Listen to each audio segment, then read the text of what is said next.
Buenas, les habla el doctor Marcos de la Cruz Tazaico, médico asistente del Departamento de Cirugía del Hospital Rebagliati. Conmigo vamos a revisar el bloque de Cirugía General y Gastroenterología. En este momento vamos a comenzar a revisar la patología de la pared abdominal. Una de las patologías frecuentes que existe a nivel del estudio de la pared abdominal es la hernia abdominal, la cual por definición constituye la protrusión o salida, la cual puede ser ocasional o permanente, de algún tejido o estructura o víscera intraabdominal a través de un orificio natural de la pared. Estos orificios pueden ser congénitos o adquiridos, pudiendo presentarse diversos tipos de hernias a nivel de la pared abdominal. Recordemos que esta protrusión o salida del contenido intraabdominal se hace acompañar del peritoneo parietal y constituye el llamado saco herniario. Recordemos también que los componentes de la hernia intraabdominal o de una hernia vienen a ser el orificio o el anillo, el saco constituido por el peritoneo parietal y el contenido que puede ser variable, puede ser epiplon, puede ser una víscera o puede ser por deslizamiento la vejiga u otros órganos intraabdominales. Las hernias abdominales, por lo tanto, presentan tres elementos. Uno es la zona herniaria, el punto débil o orificio natural de la pared, lo que vamos a considerar como el anillo herniario.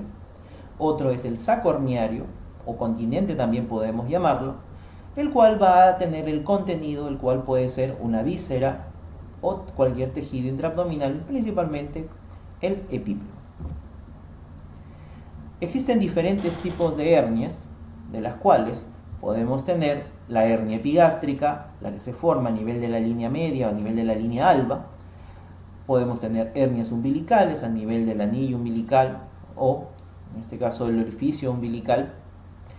Las hernias inguinales, que pueden ser directas o indirectas. Hernias a nivel de la línea alba infraumbilical. Hernias crurales o femorales. Hernias obturatrices, hernias perineales, protrusión de la vejiga o también conocido como cistocele, protrusión de el intestino delgado a través del fondo de saco de Douglas, lo cual se le conoce con el nombre de enterocele, hernias a través del hiato esofágico, conocidas también como hernias hiatales, y hernias más raras en frecuencia como son las hernias lumbares laterales superior e inferior. Dentro de la etiología de las hernias existen las hernias congénitas, las cuales presentan una falta o desarrollo anómalo del tejido de la pared abdominal, la persistencia del conducto peritoneo vaginal, siendo esta la causa o la etiología más frecuente en el hombre.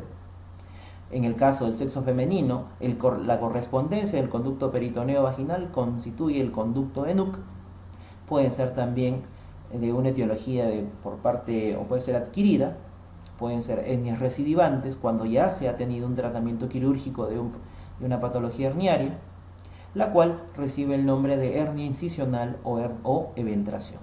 Asimismo, también una etiología puede ser la etiología traumática.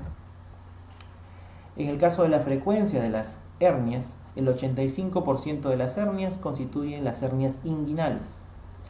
De ahí, el 15% restante, tenemos un 5% para las hernias crurales o femorales, 4% para las umbilicales, 2% las epigástricas y un 4% para hernias raras. Por ejemplo, las hernias de la línea semilunar o línea de Spiegel, hernias perineales, hernias obturatrices, hernias lumbares y hernias ciáticas.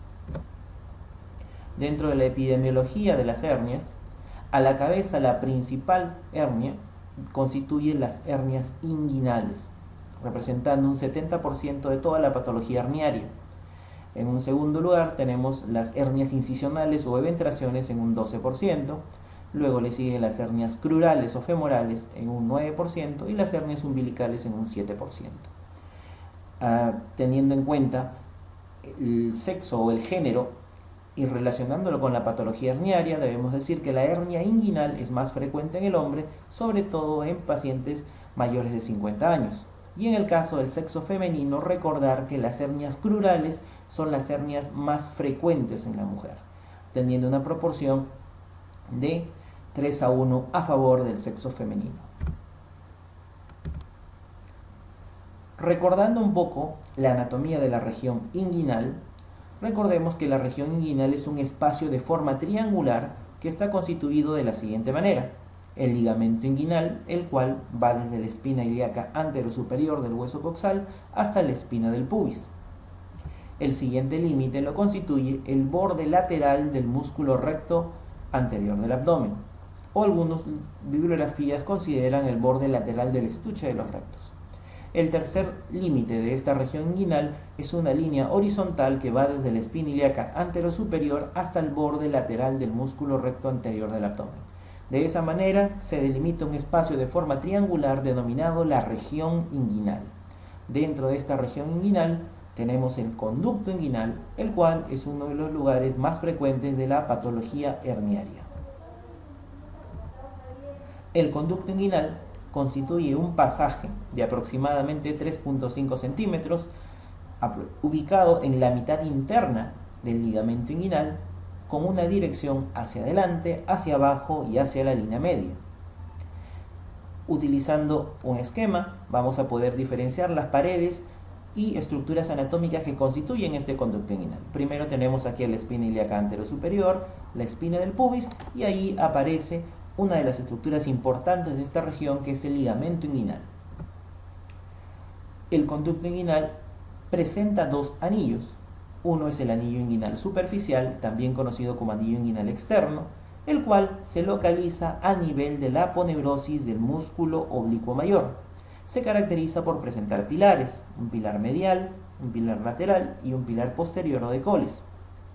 Asimismo presenta un anillo inguinal profundo o interno, ubicado a nivel de la fascia transversalis y que lo comunica con el interior de la cavidad abdominal. El conducto inguinal se caracteriza por presentar 4 paredes, las cuales vamos a describir a continuación.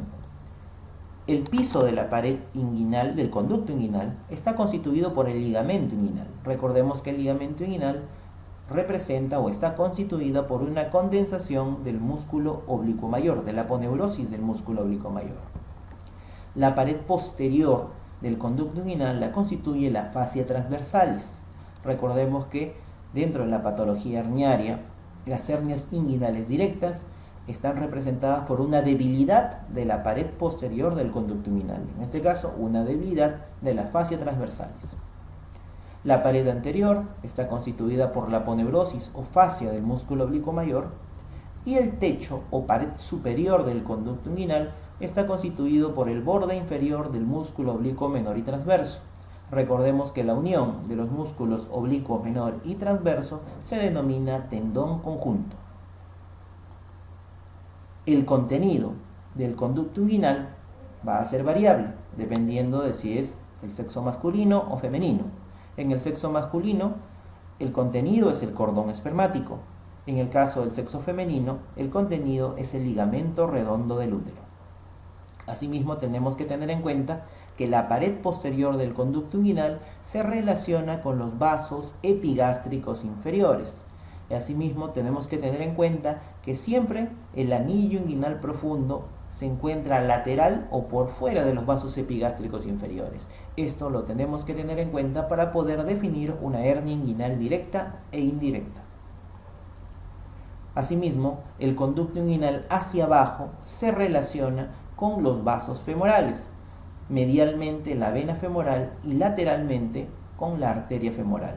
Un punto de reparo importante es que el anillo inguinal profundo se encuentra a nivel de la mitad de la distancia del ligamento inguinal, es decir, entre la espina ilíaca anterosuperior y la espina del pubis, y por debajo, a ese mismo nivel, encuentro la arteria femoral. Debido a esta estrecha relación del conducto inguinal con los vasos ilíacos y los vasos femorales, tiene que tenerse reparo al momento de hacer la cura quirúrgica o la cirugía de las hernias, ya que al hacer una sutura muy profunda se pueden comprometer los vasos de esta región.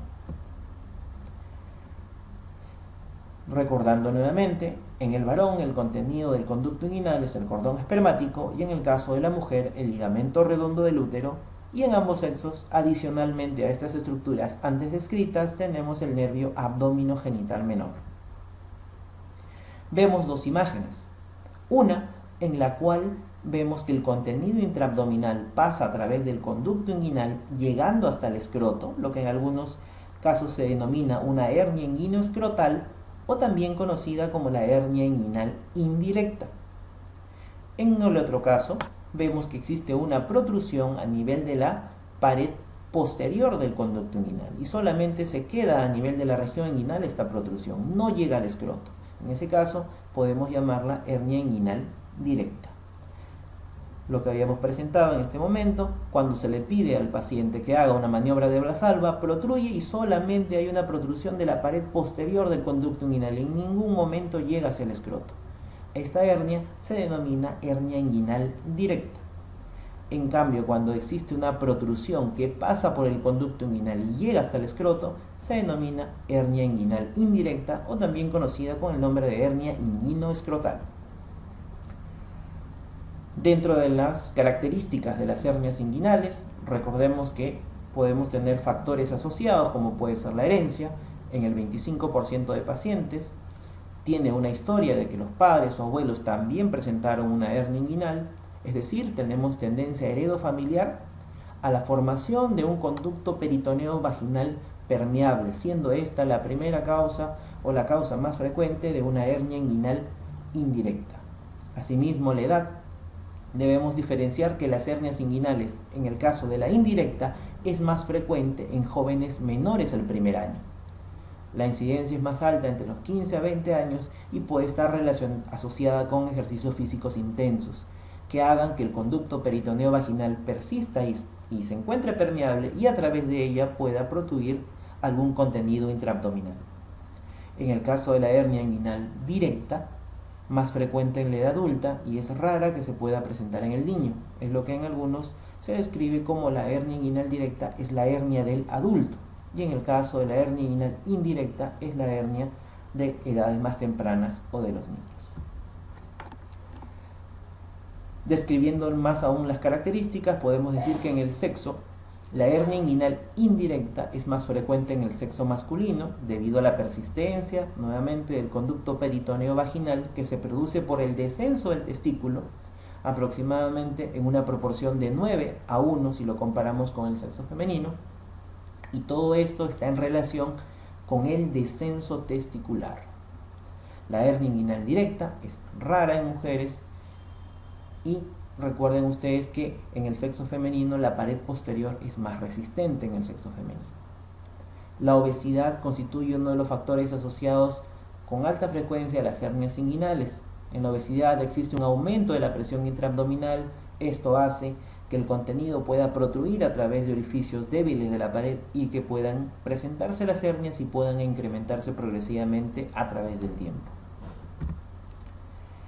Uno de las relaciones anatómicas importantes que tiene la pared abdominal asociado a la hernia es el triángulo inguinal o triángulo de Hesselbach, el cual va a estar delimitado de la siguiente manera. El borde interno está constituido por el borde lateral del músculo recto anterior del abdomen. El límite externo está constituido por los vasos epigástricos inferiores y el límite inferior está constituido por el ligamento inguinal. De esa manera se va a formar el triángulo de Hesselbach. ¿Qué es lo que tenemos que escribir de este triángulo de Hesselbach? Los vasos epigástricos inferiores delimitan dos zonas, un espacio que se encuentra por fuera, a través del cual se encuentra el anillo inguinal profundo y por donde protruyen las hernias inguinales indirectas. En cambio, por dentro del triángulo de Hesselbach yo solo tengo la pared posterior, que es la fascia transversales, y por este espacio protruyen las hernias inguinales directas. Siempre debemos recordar algo. Uno de los puntos de reparo más importantes dentro de la patología herniaria es el ligamento inguinal. Si tengo una protrusión, una hernia, por encima del ligamento inguinal, entonces se trata de una hernia inguinal. Pero si tenemos la protrusión o un saco herniario por debajo del ligamento inguinal, se trata de una hernia crural o femoral. Ahora, si tenemos que se trata de una hernia inguinal, tenemos que diferenciar si esta es una hernia inguinal directa o indirecta. Si la protrusión o el saco herniario atraviesa el anillo inguinal profundo, transita por el conducto inguinal, sale por el anillo inguinal superficial y llega hasta el escroto, se trata de una hernia inguinal indirecta o inguinoescrotal. Entonces también podemos describir que es la hernia que sale por fuera del triángulo de Hesselbach. En cambio, si tenemos una hernia que protruye a través de la pared posterior del conducto inguinal, por dentro del triángulo de Hesselbach o por dentro de los vasos epigástricos inferiores, se trata de una hernia inguinal directa. Volvemos a presentar los distintos tipos de hernias que se presentan a nivel de la pared abdominal. Tenemos aquí la hernia inguinal indirecta, que sigue todo el trayecto del cordón espermático, incluso hasta el escroto. Una hernia inguinal directa que protruye a nivel de la pared posterior del conducto inguinal, ambas por encima del ligamento inguinal, y luego una hernia que sale por debajo del ligamento inguinal, tratándose entonces de una hernia femoral. Recordemos nuevamente que las hernias inguinales se forman por la persistencia del conducto peritoneo vaginal en el varón y en el caso de la mujer por persistencia del conducto de núcleo. El conducto peritoneo vaginal constituye el peritoneo que el testículo arrastra desde la cavidad abdominal en su descenso. Todo este descenso del testículo se produce gracias al gubernaculum testis, que corresponde a un ligamento que tracciona el testículo desde la región lumbar hasta el escroto. Y no solo tracciona el escroto, al testículo, sino que también tracciona el peritoneo. De esa forma se constituye el conducto peritoneo vaginal, que es el elemento principal dentro de la formación de las hernias inguinales indirectas.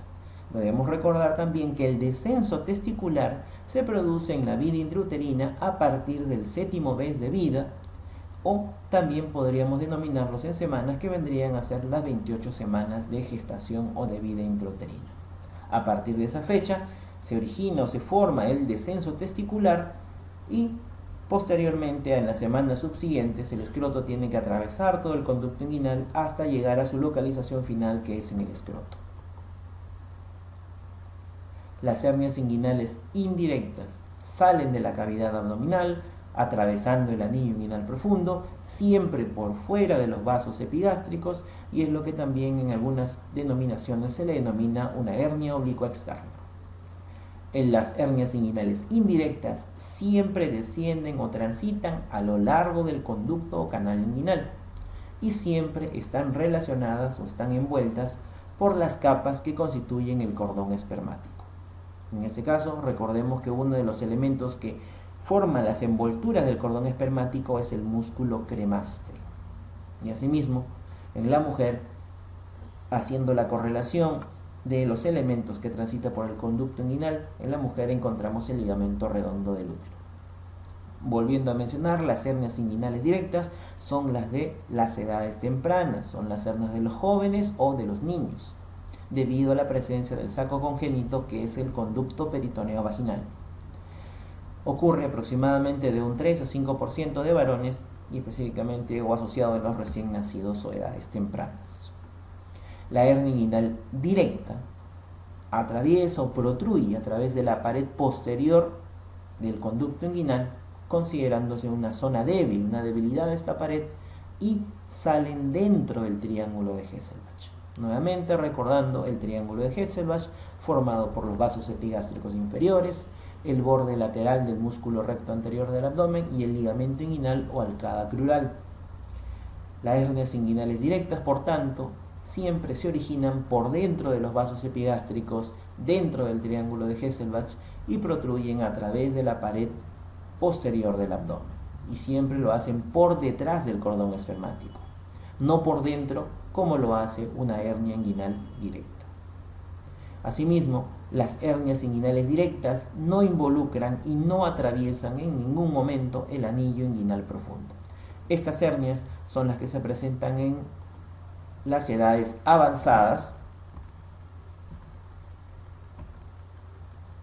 raras antes de los 40 años, no existen complicaciones mayores como lo es en una hernia inguinal directa, y esta debilidad es adquirida producto de la edad avanzada, la musculatura comienza a perder fibras de colágeno, hay debilidad de la pared y por lo tanto estas son las hernias propias de los adultos.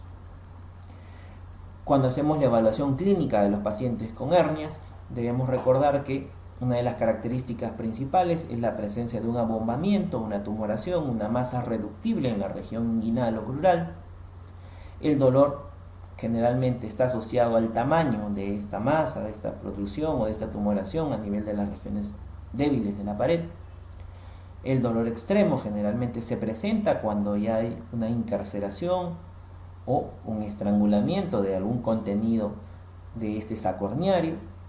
Se puede presentar parestesias debido a que el saco herniario puede comprimir los vasos o nervios adyacentes a esta región. En el caso del examen físico abdominal, tenemos que hacerlo, colocar al paciente de pie, hacer una inspección, comparar las dos regiones inguinales, ver la asimetría que se pueda formar en ambas regiones inguinales y ver la protrusión de los diferentes sacos hernianos y comparar el lado sano con el lado afectado. Asimismo, se le pide al paciente realizar la maniobra de Valsalva, toser o pujar para que pueda evidenciarse más claramente la región afectada. Dentro de los medios o estudios clínicos que se pueden realizar para poder evaluar a un paciente con hernia, tenemos que podemos utilizar un dedo, en este caso el dedo índice, invaginamos el escroto desde abajo hacia arriba en dirección del pubis, localizando el anillo inguinal superficial. Si es posible, podemos entrar a través de este anillo inguinal superficial, entrar o ingresar al conducto inguinal y ahí le pedimos al paciente que realice una maniobra de Valsalva. Si al pujar el paciente sentimos una protrusión a nivel de la punta de nuestro dedo, se trata de una hernia inguinal indirecta, ya que ésta viene a través del conducto inguinal. En cambio, si se percibe una protrusión a nivel del dorso del dedo, se trata de una hernia inguinal directa. Existe una maniobra muy utilizada para poder hacer la evaluación de la patología herniaria, que es la maniobra de Landívar. Se hace una reducción manual de la hernia, se presiona aproximadamente el lugar donde se proyecta el anillo inguinal profundo, que más o menos se localiza a nivel de la mitad de la distancia del ligamento inguinal, es decir, la mitad de la distancia entre el ligamento, entre la espina ilíaca anterosuperior y la espina del pubis, y se le pide al paciente que puje o realice alguna maniobra de Valsalva. Si es que al realizar esta maniobra aparece un saco herniario, entonces se trata de una hernia inguinal directa. Existen algunas condiciones asociadas con la patología herniaria. Tenemos las hernias reductibles, las cuales pueden ser reductibles espontáneamente o que requieren alguna ayuda de forma manual para poder reducirlas hacia la cavidad abdominal. Existen también las hernias irreductibles, las cuales pueden ser hernias crónicas, que pueden estar asociadas con el deslizamiento de órganos adyacentes, como por ejemplo en la región inguinal se puede deslizar la vejiga, o también pueden ser las hernias irreductibles que se presentan de forma aguda, las cuales pueden ser hernias incarceradas o pueden ser hernias estranguladas. En el caso de las hernias incarceradas, sale el contenido herniario a través del anillo, pero no pueden ser reducidas.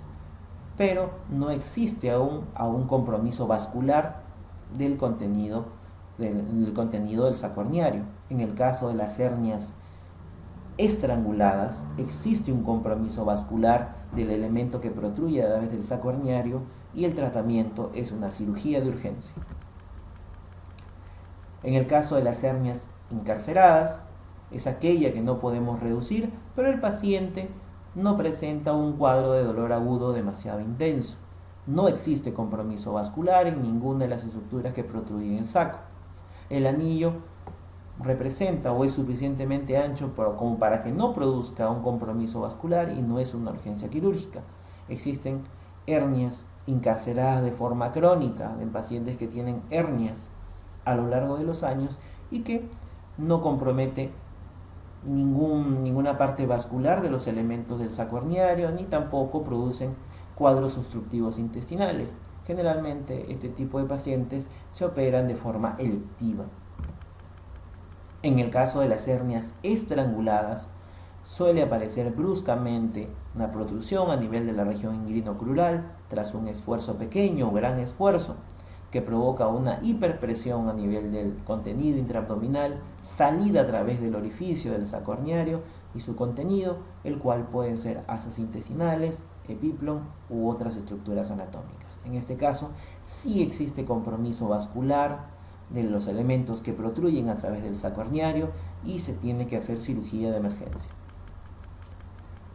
En las hernias estranguladas, las estructuras que salen o protruyen a través del anillo herniario no pueden regresar hacia la cavidad abdominal debido a la dilatación que existe entre las asas que puedan encontrarse dentro del saco, por el aire ubicado dentro de ella, por la contracción muscular, por el dolor que produce y que impide esta reducción, produciendo una falta de riego sanguíneo, de retorno venoso y en consecuencia de la necrosis del tejido que protruye a través del anillo herniario. En este caso, todas estas patologías, el edema, el dolor, en este caso la retención y la dilatación de las asas intestinales producto del aire y debido a que no pueden regresar a la cavidad abdominal, se incrementan a través del tiempo y requieren que sean intervenidos quirúrgicamente. En el caso del tratamiento de las hernias inguinales, y hablando específicamente de la cirugía abierta, se tienen dos tipos de tratamientos. Puede ser la hernioplastia o el tratamiento quirúrgico con tensión o sin tensión. En el caso de tensión, existen varios tipos de técnicas quirúrgicas. La técnica de Bassini, la técnica de McVeigh, la técnica de Schuldeis, y en el caso de la sin tensión es con el uso de prótesis, es decir, las mallas que van a reforzar la pared abdominal para prevenir las recidivas de las hernias. En este caso podemos tener dos tipos de cirugías, la Lichtenstein, la cual es una hernioplastia abierta, y el otro es la técnica por vía laparoscópica, que también utiliza la prótesis para solucionar los problemas de los defectos hernianos. La técnica de Bassini, es decir, haciendo ya la revisión de las técnicas de hernioplastia sin contención. En este caso, en la técnica de Bassini, lo que se hace es extirpar el saco herniario lo más externamente posible, la reducción del diámetro del anillo inguinal profundo, y se realizan puntos que aproximan o suturan el tendón conjunto con el ligamento inguinal. Este es el punto clave de esta técnica, en el cual se hace la sutura del tendón conjunto con el ligamento inguinal. Este tipo de técnicas es utilizada en las hernias inguinales tanto directas como las indirectas. En el caso de la técnica de Schuldeis, lo que se hace es la imbricación de las suturas que unen el oblicuo menor con el transverso hacia la cintilla iliopubiana y hacia la arcada crural. Se hacen distintos tipos de suturas que cierran por planos los elementos anatómicos que constituyen la pared posterior y la pared superior del conducto inguinal, haciendo la sutura del oblicuo menor con la cintilla iliopubiana y el ligamento inguinal. En el caso de la técnica de McVeigh, también se realiza la extirpación del saco herniario lo más externamente posible, se hace la reducción del saco herniario a nivel del orificio inguinal y se hace una sutura sin tensión del tendón conjunto al ligamento de Cooper. Este constituye el punto clave de este tipo de cirugías, la unión o la sutura del tendón conjunto al ligamento de Cooper. Se utiliza en hernias inguinales grandes, sobre todo las directas, hernias recurrentes de la región inguinal y sobre todo en las hernias femorales. Esa es una de las técnicas más relacionadas en el tratamiento de las hernias femorales. En esta diapositiva vemos el punto clave de esta cirugía, en la cual se hace la sutura del tendón conjunto al ligamento de Cooper. La técnica de Lichtenstein ya corresponde al tratamiento de las hernias inguinales, pero sin tensión. Y aquí lo principal es el uso de las prótesis o de las mallas. Con las mallas o las prótesis se realiza el refuerzo del piso y de la pared posterior del conducto inguinal para poder realizar el tratamiento de la patología herniaria. Esta prótesis se fija o se sutura al piso que constituye el ligamento inguinal, se sutura al tendón conjunto y se sutura a la pared posterior del conducto inguinal, respetando al cordón espermático y a los vasos y nervios de la región inguinal. Asimismo, se utiliza en el tratamiento de la patología herniaria las técnicas por vía laparoscópica, en la cual también se utiliza la colocación de prótesis o mallas, pero se hacen por vía laparoscópica y se utiliza la colocación de la malla a nivel del espacio preperitoneal. En el caso de la técnica de Lichtenstein, que es la técnica abierta, la malla se localiza o se ubica en posición subaponeurótica. En el caso de la técnica laparoscópica, la malla se localiza a nivel del espacio preperitoneal. Para la técnica laparoscópica se visualiza el defecto herniario por una vista intraabdominal, se evalúan los elementos anatómicos circundantes de esa región, identificando los vasos gonadales, en el caso del varón los espermáticos, en la mujer los ováricos, el conducto deferente, se visualiza el anillo inguinal profundo, los vasos epigástricos inferiores, el anillo inguinal profundo, el ligamento de Cooper, son los elementos anatómicos más importantes que tienen que ser revisados y evaluados y vistos a nivel de la visión laparoscópica para el tratamiento de la hernia. Dentro de la técnica laparoscópica existen dos modalidades. Una de ellas es la conocida con las siglas de TAP, la cual significa transabdominal preperitoneal.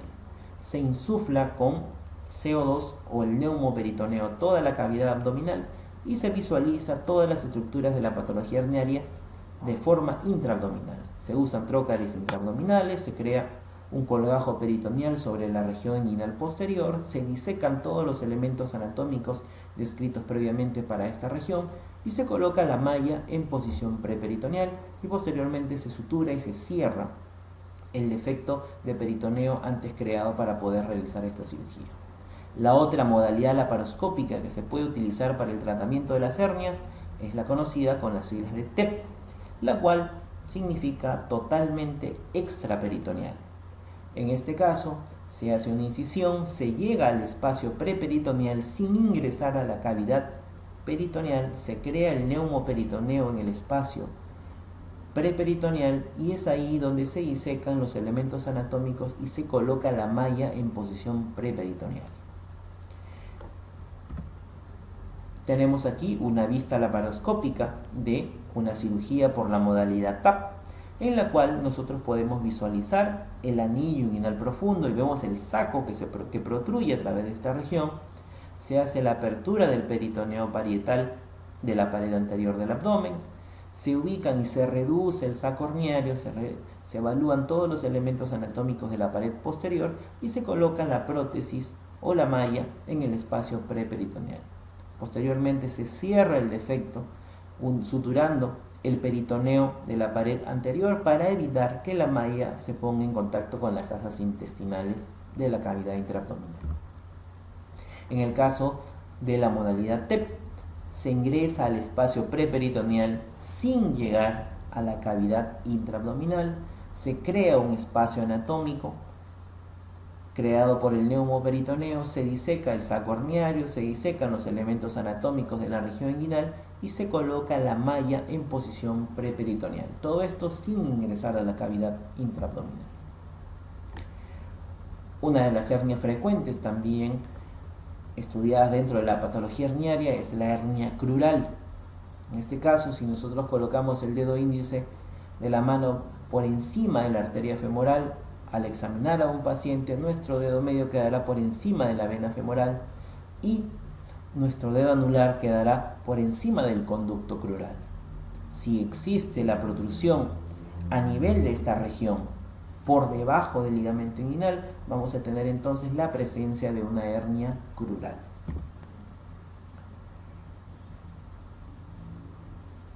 Existen las hernias que luego de ser tratadas vuelven a recidivar o también vuelven a recurrir. La recurrencia temprana de las hernias inguinales generalmente se consideran las que ocurren dentro de los 3 primeros años. Y en este caso puede ser el factor cirujano, o una deficiencia en la técnica o en la colocación adecuada de la malla, o si es que la cirugía o la herida se infectó y esto puede generar una debilidad de la pared que a posteriori pueda ocasionar que la hernia vuelva a recidivar.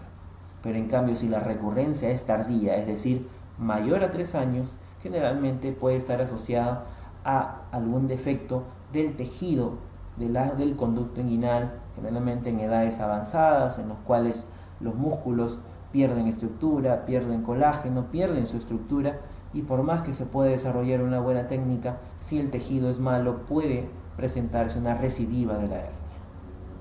En este caso, la incidencia de una hernia recurrente después de una reparación primaria, en el caso de las hernias inguinales, puede variar desde 1% en centros especializados hasta 30%.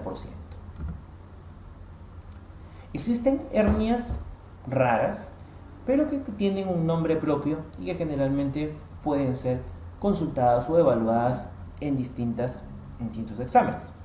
Tenemos una primera hernia, la cual se llama la hernia de Littré. Es una hernia rara y se trata de la presencia de un divertículo de Meckel en el saco herniario.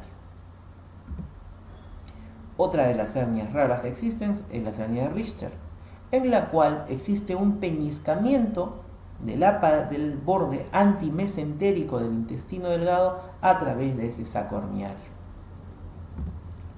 Existe otra hernia rara más, que es la hernia de Damián, en la cual dentro del saco herniario encontramos el apéndice secal. Recuerden, haciendo ya un resumen de la patología herniaria, recuerden que por frecuencia las más frecuentes dentro de las hernias tenemos las hernias inguinales, seguidas de las hernias incisionales o también llamadas eventraciones. Recuérdate, interno, que no debes olvidar, una hernia encarcerada habitualmente no se reduce, es muy dolorosa y es blanda. En cambio, si tú encuentras una hernia estrangulada, esta tiene como característica que no reduce y existe un compromiso vascular, un compromiso sanguíneo, es muy dolorosa y habitualmente ya existen cambios de coloración en la piel. Puede haber cierto eritema o incluso puede encontrarse violácea de la piel adyacente a la región de la hernia. Una hernia incoercible sale luego de que la hemos reducido, es decir, hacemos unas maniobras, reducimos la hernia, aparentemente ya está reducida la hernia y espontáneamente vuelve a protruir. Eso se denomina hernia incoercible.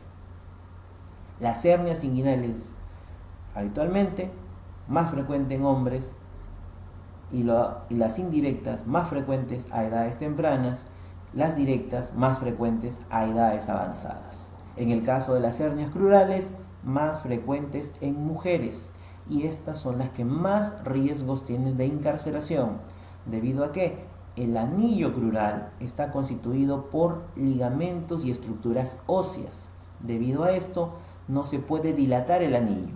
En tal sentido, si un elemento anatómico protruye a través de un saco herniario crural, es muy difícil que pueda ser reducido debido a que el anillo es muy estrecho y no puede reducirse fácilmente. En este caso, las hernias crurales son las que más tienden a la incarceración y que pueden llegar hasta la estrangulación. Recuerden que dentro de la exploración física podemos hacer la reducción o no. Aquí tenemos que tener un punto importante: el tiempo de evolución de una hernia encarcerada. Si a la emergencia llega un paciente con historia de una hernia de muchos años y que indica que lleva cierto tiempo de que esta hernia no se reduce, entonces debemos consultar cuál es ese tiempo. Si el tiempo de evolución desde la hernia que protruye y no se reduce es menor a 6 horas, y si el paciente no tiene náuseas, no tiene vómitos, el dolor es leve, no es muy intenso, no hay cambios de coloración a nivel de la pared abdominal, entonces podemos hacer la reducción de la hernia.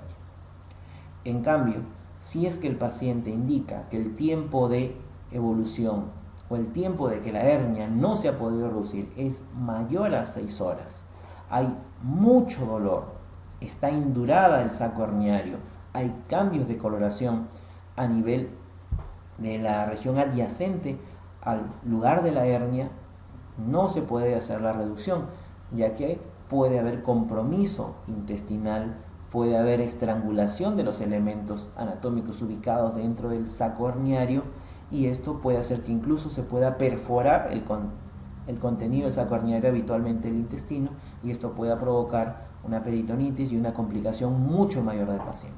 En estos casos, si es mayor a 6 horas y está asociado con todos estos tipos de síntomas, inclusive asociados con alteraciones a nivel del hemograma, como por ejemplo leucocitosis, este paciente debe ser intervenido quirúrgicamente de emergencia. Recuerden que cuando hablamos de herniorrafía se refiere a la reparación anatómica, únicamente haciendo puntos de sutura de los elementos anatómicos del canal inguinal. Generalmente esto está relacionado con el tratamiento quirúrgico de las hernias inguinales con tensión.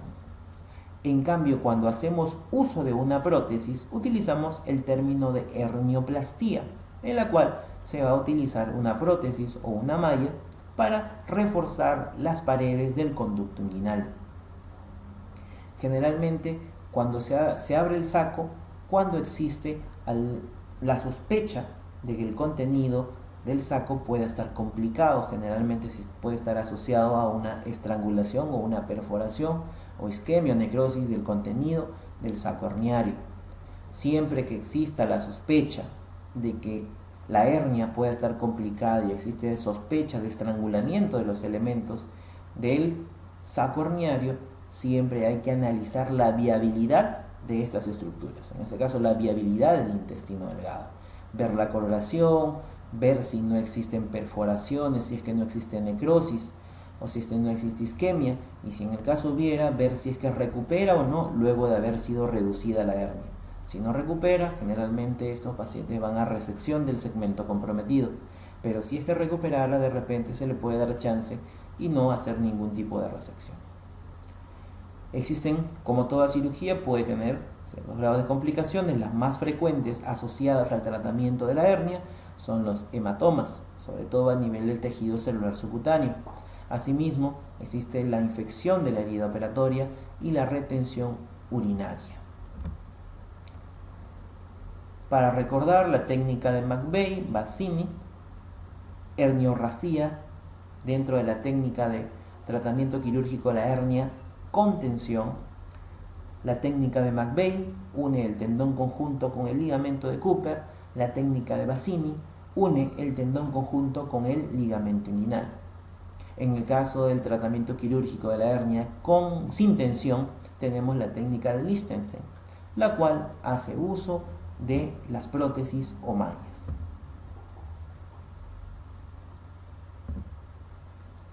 Dentro del tratamiento de las hernias y viendo los diferentes tipos o variedades de reparaciones de las hernias, tanto con tensión y sin tensión, vemos que la técnica de Lichtenstein, es decir, el tratamiento quirúrgico de la hernia sin tensión y con el uso de prótesis, es la que menos porcentaje de recidivas o recurrencias presenta dentro de todo el tratamiento quirúrgico de la hernia.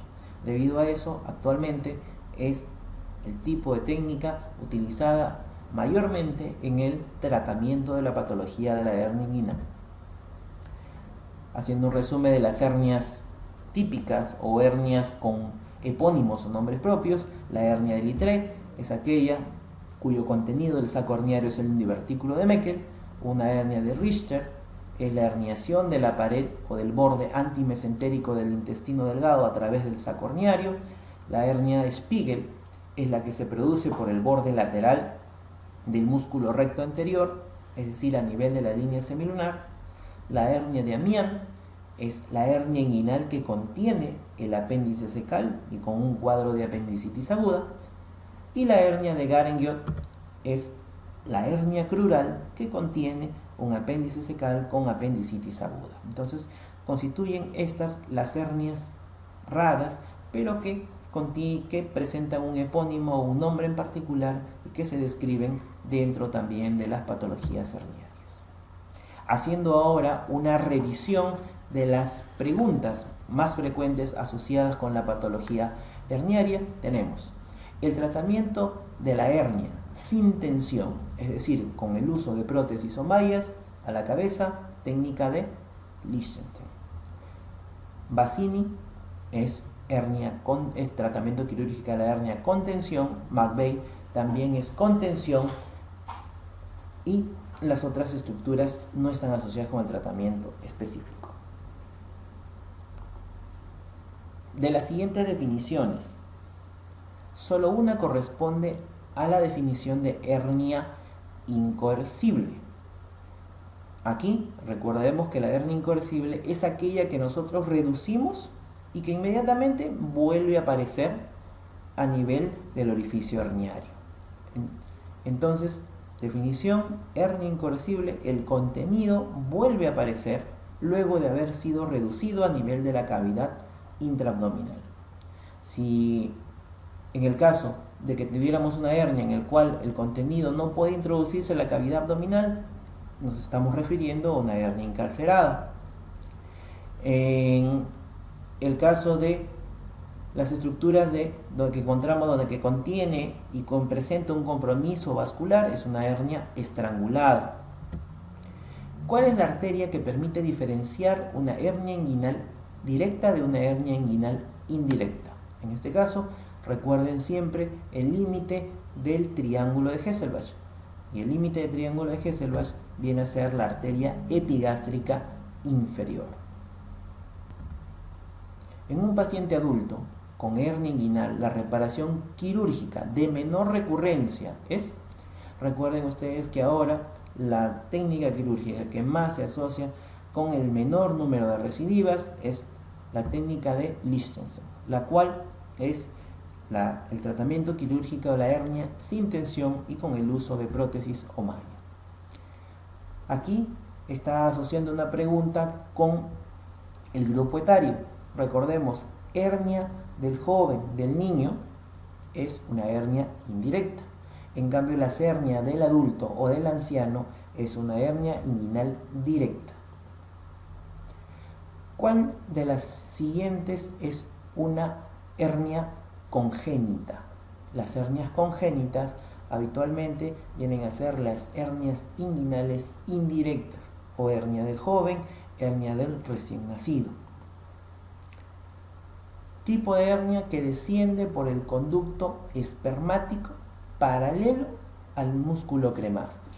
Recuerden que toda hernia que desciende a través del canal inguinal, acompañando en todo su trayecto al conducto espermático, viene a ser las hernias inguinales indirectas. La técnica de la reparación de la hernia inguinal que utiliza el ligamento de Cooper para el tratamiento de las hernias inguinales viene a ser la técnica de McVeigh. Recuerden ustedes que la técnica de Bassini une el tendón conjunto con el ligamento inguinal. La técnica de Ferguson coloca el cordón espermático a nivel subcutáneo. La técnica de Lichtenstein utiliza la prótesis para el tratamiento de la hernia. La técnica de Schuldeis utiliza la imbricación de todos los planos de la pared posterior del conducto inguinal, y en este caso la técnica asociada o que utiliza el ligamento de Cooper para el tratamiento de la hernia es la técnica de McVeigh. La complicación más frecuente de las hernias tratadas como emergencia es la hernia estrangulada. Recuerden que las hernias estranguladas siempre constituye una emergencia. ¿Por qué? Porque está asociado con compromiso vascular del contenido del saco herniario. Y esto posteriormente puede ocasionar un cuadro de septicemia, perforaciones, inclusive hasta peritonitis. La hernia de Littré. Recordemos las hernias con nombre propio. La hernia de Littré es aquella que contiene un divertículo de Meckel. En el caso de la hernia que contiene al apéndice cecal, es la hernia de Amiant. Generalmente cuando encontramos dentro del saco herniario ciegos sigmoides está asociado con una hernia por deslizamiento. La hernia inguinal indirecta. ¿Cuál es la etiología? ¿Por qué ocurre? Ocurre por la persistencia del conducto peritoneo vaginal. Si tuviéramos una hernia inguinal directa, la respuesta sería debilidad de la pared posterior del conducto inguinal. La hernia inguinal del recién nacido, del joven, del niño, generalmente es una hernia inguinal de tipo indirecta. Y esta hernia inguinal indirecta siempre se produce por la persistencia del conducto peritoneo vaginal o proceso vaginalis durante la vida postnatal. La hernia más común o más frecuente en las hernias adultas, recordemos lo que habíamos indicado por géneros o sexos. En el varón, más frecuente, hernias inguinales. Y en la mujer, más frecuente, las hernias femorales. Una hernia inguinal directa es aquella que emerge por el triángulo de Hesselbach. Hernia que protruye a través o dentro del triángulo de Hesselbach, hernia inguinal directa. Hernia que protruye por fuera del triángulo de Hesselbach, hernia inguinal indirecta. El contenido de una hernia de Littré viene a ser un divertículo de Meckel. Si dentro de una hernia inguinal encontramos la vejiga, es una hernia deslizada. Igualmente en el colon sigmoides también es una hernia deslizada. El hilo terminal habitualmente puede ser el contenido de cualquier saco herniario. Y el apéndice cecal sería una hernia de Amiant. Entonces la respuesta viene a ser un divertículo de Meckel. ¿Cuál es la arteria que nos permite diferenciar una hernia inguinal directa de la indirecta? Nuevamente, siempre tenemos que tener en cuenta el triángulo de Hesselbach. Y uno de los límites del triángulo de Hesselbach es los vasos epigástricos inferiores. Y esta arteria y vena, arteria epigástrica inferior, delimitan si es hernia inguinal directa de la directa. Si la hernia protruye por fuera de los vasos epigástricos inferiores, hernia inguinal indirecta. Si protruye por dentro de los vasos epigástricos inferiores, hernia inguinal directa. En un paciente adulto con una hernia inguinal, la reparación quirúrgica de menor recurrencia, como lo mencionamos hace un momento, la técnica de Lichtenstein. Hernia inguinal o tratamiento quirúrgico de la hernia inguinal sin tensión con el uso de prótesis. Se define como hernia inguinal directa cuando ésta protruye por dentro de los vasos epigástricos y es la que protruye dentro del triángulo de Hesselbach. Si es una hernia que atraviesa el canal inguinal acompañando al cordón espermático, es una hernia inguinal directa. Una hernia incisional es una eventración, es una hernia que se produce luego de haber sido tratada previamente o de una cicatriz previa de la pared abdominal. El piso pélvico no tiene nada que ver aquí. En este caso, cuando una hernia protruye a través del triángulo de Hesselbach, se denomina hernia inguinal directa. ¿Cuál es la causa más frecuente de la hernia inguinal directa en el niño? Recordemos siempre el descenso testicular y es la persistencia del conducto peritoneo vaginal. Un joven portador de una hernia inguinal derecha de 10 años de evolución acude a emergencia manifestando que desde hace 5 horas su hernia se tornó dura, muy dolorosa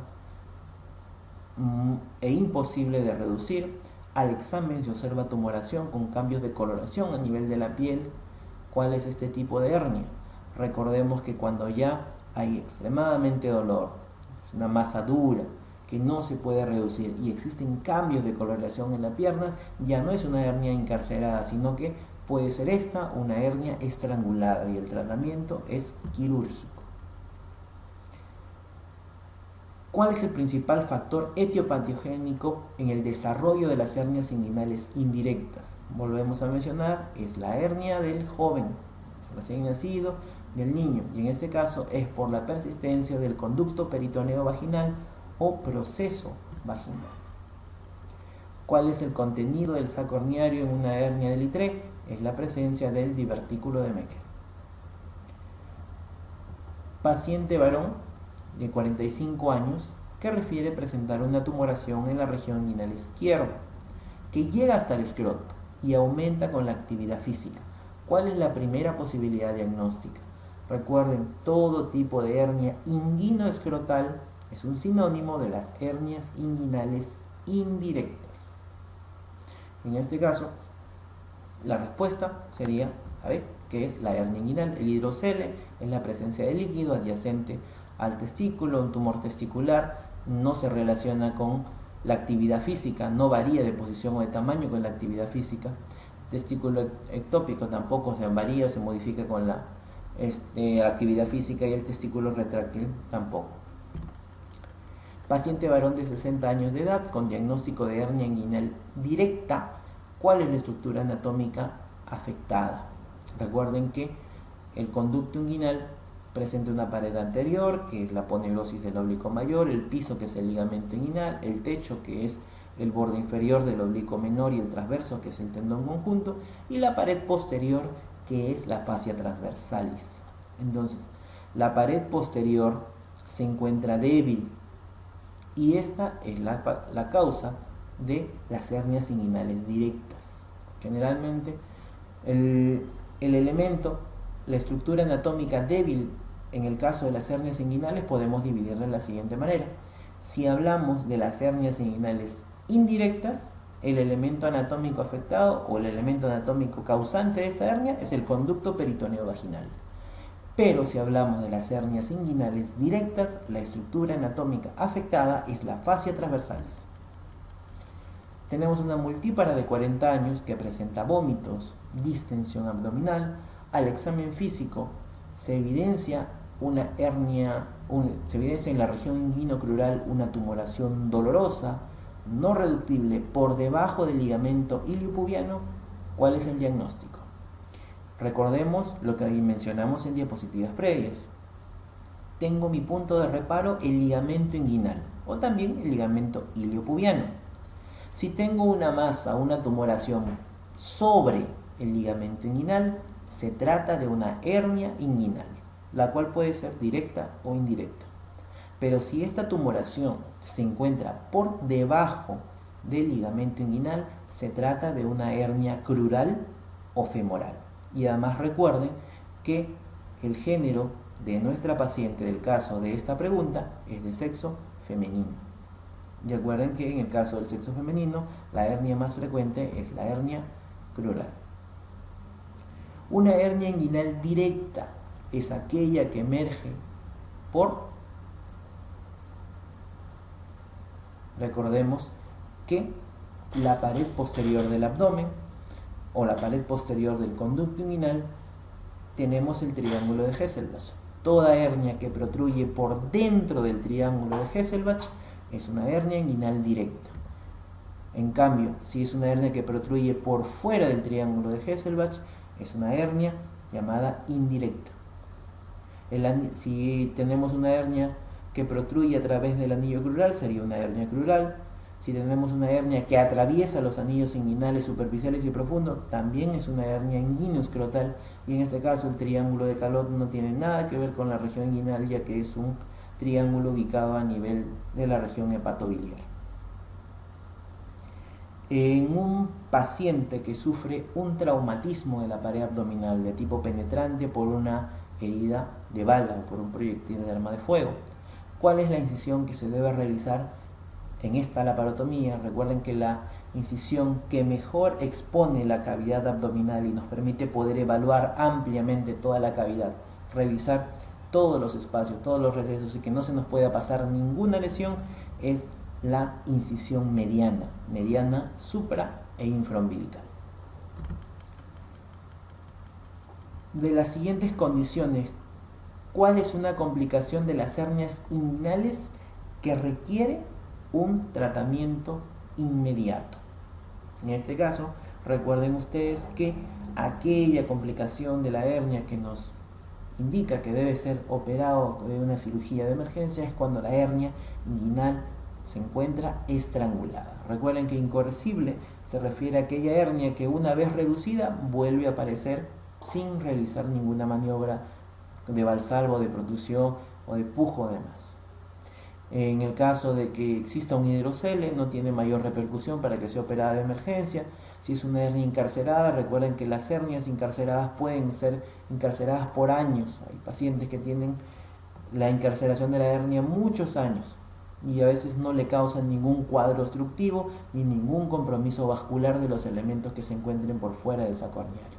En el caso de las hernias deslizadas, existe un deslizamiento de la vejiga, del ciego, de colon sigmoides, que si no causan ningún cuadro obstructivo, ningún compromiso vascular, no le va a causar sintomatología o alguna alteración dentro de la fisiología normal del paciente. Recuerden entonces que una hernia estrangulada sí es la que amerita un tratamiento quirúrgico de urgencia. Paciente laparotomizado que a las 24 horas se observa en la herida operatoria con gasas manchadas de sangre, elevación de los bordes de la herida con aumento de volumen, dolor y equimosis. ¿Qué tipo de complicación se está produciendo a este nivel de la herida?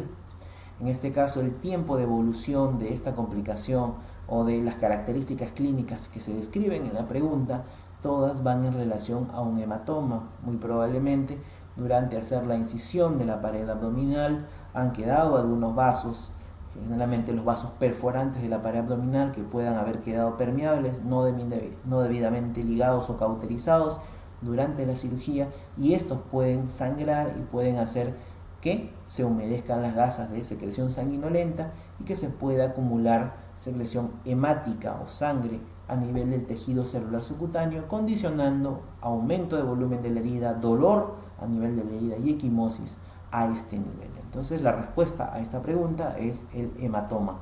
El seroma no puede ser porque el seroma generalmente se produce por secreción que se presenta a nivel de la herida debido al espacio muerto que se pueda presentar a nivel de una herida operatoria, y generalmente el seroma se puede presentar después del tercer o cuarto día de haber realizado la cirugía. El absceso generalmente está asociado con cambios de coloración o signos de flegosis, eritema a nivel rubor, calor a nivel de la herida operatoria y también a la apertura del mismo salida de secreción purulenta.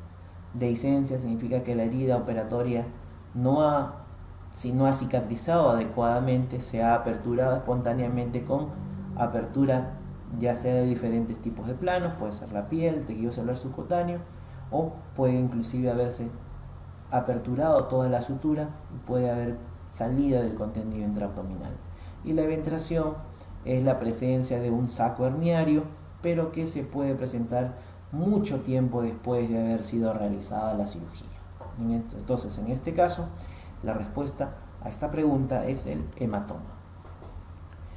Hernia que protruye o sale a través del triángulo de Hesselbach. En este caso, recordamos nuevamente, toda hernia que protruye por dentro del triángulo de Hesselbach es una hernia inguinal directa. Las que salen por fuera del triángulo de Hesselbach son las hernias inguinales indirectas. Paciente con cuadro clínico de obstrucción intestinal por hernia. El examen auxiliar para la evaluación que ayude al diagnóstico es... Recuerden que aquí hablamos de un cuadro de obstrucción intestinal. En este caso puede ser que a través del saco herniario haya protruido o se encuentre encarcerada o estrangulada algún asa intestinal delgada, causando un cuadro obstructivo. Recuerden que para la evaluación de un paciente con cuadro de obstrucción intestinal, generalmente pedimos una radiografía de abdomen. Ahora, tenemos dos posiciones para hacer esta radiografía de abdomen. Puede ser una radiografía de abdomen de pie o en bipedestación, o una en decúbito o cúbito dorsal. Generalmente la radiografía de abdomen en bipedestación se utiliza para evidenciar la presencia de niveles hidroaéreos.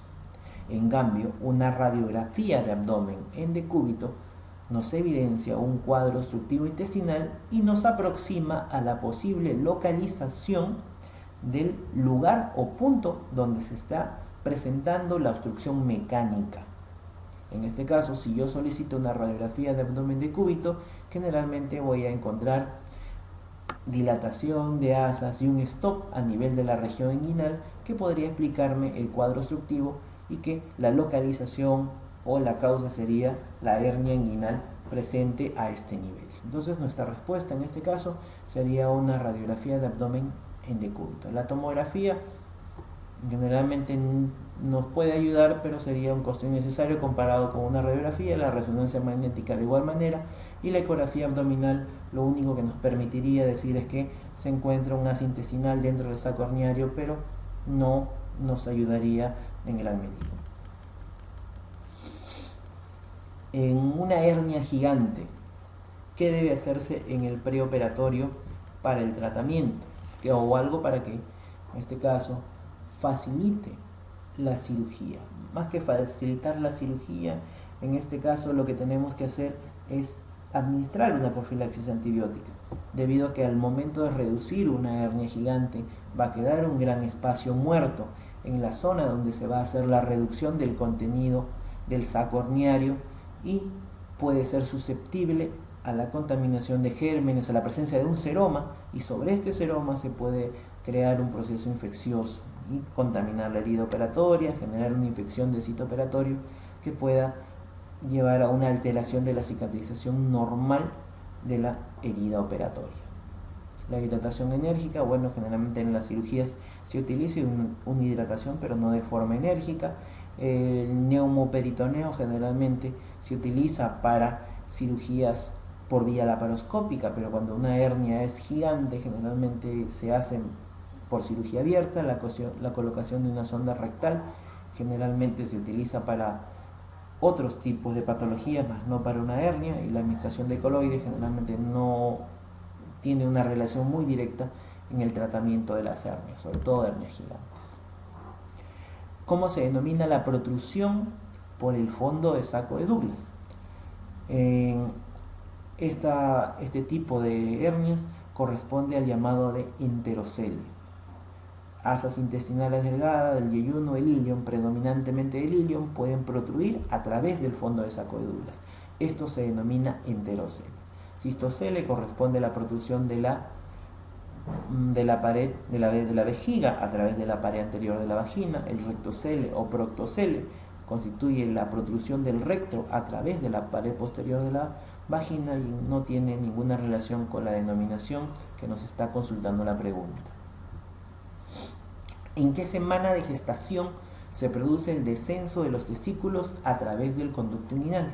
Recuerden que es a partir del 7º mes de gestación, o también lo que constituye las 28 semanas de gestación o de vida intrauterina. ¿Dónde se localiza la tumoración de una hernia crural? Recuerden siempre, para poder diferenciar si una hernia es crural o inguinal. Nuestra estructura base es el ligamento inguinal. Si la protrusión o la tumoración se localiza por encima del ligamento inguinal, se trata de una hernia inguinal, la cual puede ser directa o indirecta. En cambio, si la tumoración se localiza por debajo del ligamento inguinal, entonces se trata de una hernia crural. En este caso, la respuesta sería es aquella que se produce por debajo del ligamento inguinal. ¿Cuál es la conducta a seguir en un paciente con una hernia inguinal incarcerada de 1 hora de evolución? Recordemos que cuando recibimos un paciente en la emergencia que refiere una historia de presentar una hernia, generalmente puede ser de meses a años, la cual puede ser una hernia que progresivamente en el tiempo ha aumentado o ha crecido de tamaño o aumentado de volumen, y en ese historial ha presentado varios episodios de protrusión, reducción espontánea o a veces hasta reducción manual por el mismo paciente. Pero a veces puede protruir el contenido intraabdominal y puede quedarse encarcerado dentro del saco herniano, ya no existiendo la reducción manual o ya no habiendo reducción espontánea del contenido herniario. Entonces, en ese caso, un punto clave que nosotros podemos consultarle y evaluar en el caso del paciente es preguntar cuánto tiempo de evolución ha ocurrido desde que la hernia o el saco herniario las estructuras anatómicas que protruyen a través del saco herniario se encuentran encarcerados. Generalmente el punto de corte es 6 horas. Si es que esta protrusión se encuentra en menor a 6 horas, no hay signos abdominales, no hay signos de resistencia abdominal o de dolor abdominal, no hay cambios de coloración a nivel de la piel, entonces se puede proceder a la reducción de la hernia, reducción manual de la hernia. En cambio, si es una hernia que es mayor a 6 horas, se encuentra asociado a dolor, a mucho dolor, a una masa dura a nivel de la tumoración o del saco herniario, y que se asocia a cambios de coloración, alteraciones en el hemograma, náuseas y vómitos o una radiografía que nos indica un cuadro obstructivo, generalmente aquí el tratamiento no es la reducción manual, sino es el tratamiento o la cirugía de emergencia. En este caso, para la respuesta de esta pregunta, constituye la alternativa número 4, la cual indica que es la reducción manual, debido a que esta hernia únicamente presenta una hora de evolución. Muy bien, hemos concluido con el estudio o la revisión de la patología de la pared abdominal que constituye las hernias. Recuerden que la patología herniaria es muy frecuente en la práctica clínica, en la práctica quirúrgica sobre todo, y es una de las patologías que nosotros vamos a ver frecuentemente en la emergencia de los distintos hospitales en los cuales vamos a hacer el estudio. Muy bien, nos vemos en una próxima oportunidad haciendo la revisión de los demás temas de cirugía general y de gastroenterología.